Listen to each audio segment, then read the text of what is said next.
शिकण्याच्या एका खूपच इंटरेस्टिंग थिअरी बद्दल बोलणार आहोत. ही थिअरी मांडली आहे एडवर्ड थॉर्नडाईक यांनी. चला जरा खोलात शिरूया. अच्छा, कधी विचार केलाय का की आपण एखादी नवीन गोष्ट शिकतो म्हणजे नेमकं काय करतो?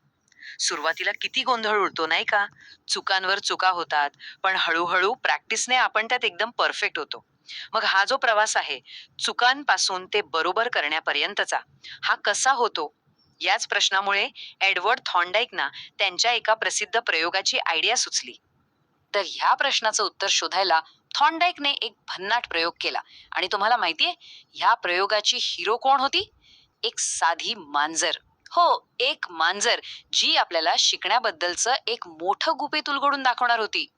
हे आहेत ते एडवर्ड थॉर्नडाईक, एक अमेरिकन सायकॉलॉजिस्ट, ज्यांनी आपण शिकतो कसं याकडे बघण्याचा आपला दृष्टिकोनच पूर्णपणे बदलून टाकला.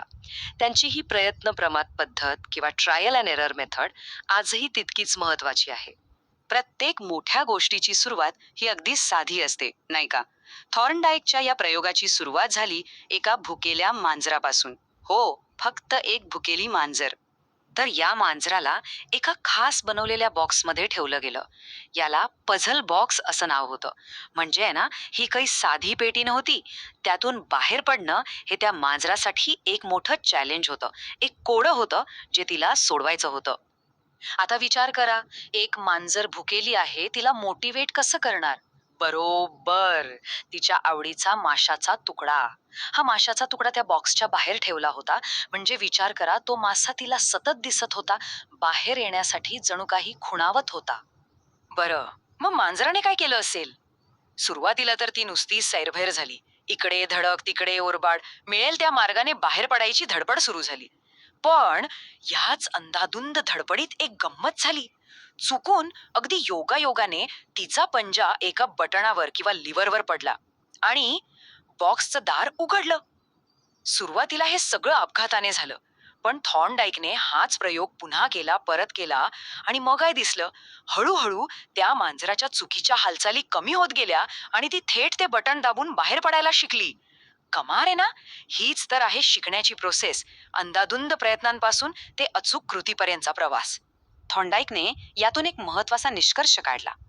तो म्हणतो की आपण जेव्हा एखादं ध्येय गाठायचा प्रयत्न करतो, तेव्हा सुरुवातीला खूप धडपड होते आणि यश अनेकदा योगायोगानेच मिळतं. म्हणजे काय? तर सुरुवातीला आपल्याला बरोबर काय आहे हे माहीतच नसतं. आपण फक्त प्रयत्न करत राहतो आणि अचानक यश मिळतं.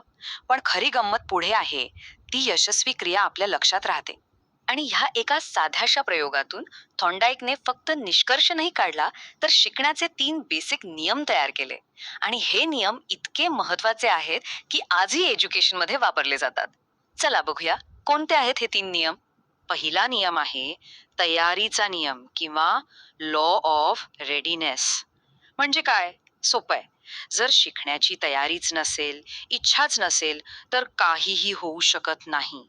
म्हणजे जर मन तयार नसेल, तर कितीही शिकवण्याचा प्रयत्न केला तरी डोक्यात जाणार नाही. शिकण्यासाठी शारीरिक आणि मानसिक दोन्ही प्रकारची तयारी लागते. दुसरा नियम आहे पुनरावृत्तीचा नियम, लॉ ऑफ एक्सरसाइज.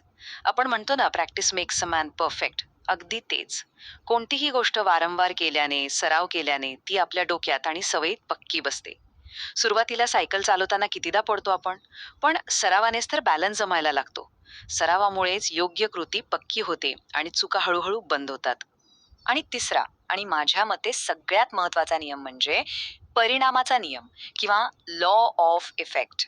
म्हणजे जेव्हा एखादी गोष्ट केल्यावर आपल्याला चांगला परिणाम मिळतो, बक्षीस मिळतं, कौतुक होतं किंवा अगदी यशस्वी झाल्याचा आनंद मिळतो, तेव्हा ती गोष्ट आपण परत परत करतो, नाही का? त्या मांजरासाठी माशाचा तुकडा हेच ते बक्षीस होतं. त्यामुळेच तर ती लिव्हर धावायला शिकली. आपल्या आयुष्यातही हेच तर होतं, नाही का? बरं, पण हा सिद्धांत तर 100 वर्षांपेक्षा जुना आहे. तो आजही इतका महत्वाचा का आहे? कारण तो फक्त एका मांजऱ्याबद्दल नाहीये, तो आपल्या सगळ्यांबद्दल आहे. आपण एखादी नवीन भाषा शिकतो, गिटार वाजवायला शिकतो किंवा अगदी एखादा नवीन व्हिडिओ गेम खेळायला शिकतो. या सगळ्याच्या मागे हेच 3 नियम काम करत असतात. तर मग या सगळ्या चर्चेचा सार काय? काही महत्वाचे मुद्दे लक्षात ठेवूया. 1. शिकण्याची सुरुवात नेहमीच ट्रायल अँड एररने होते. 2. चुका करणं हे नॉर्मल आहे. तो शिकण्याचाच एक भाग आहे. 3.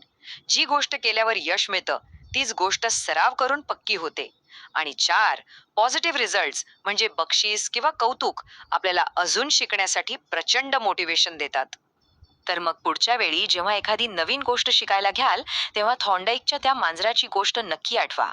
विचार करा, कोणत्या चुका होत आहेत आणि कोणत्या कृतीमुळे यश मिळतंय. हा छोटासा विचार सुद्धा शिकण्याच्या प्रक्रियेला एक नवी दिशा देऊ शकतो. यावर नक्की विचार करा. आपण भेटूया लवकरच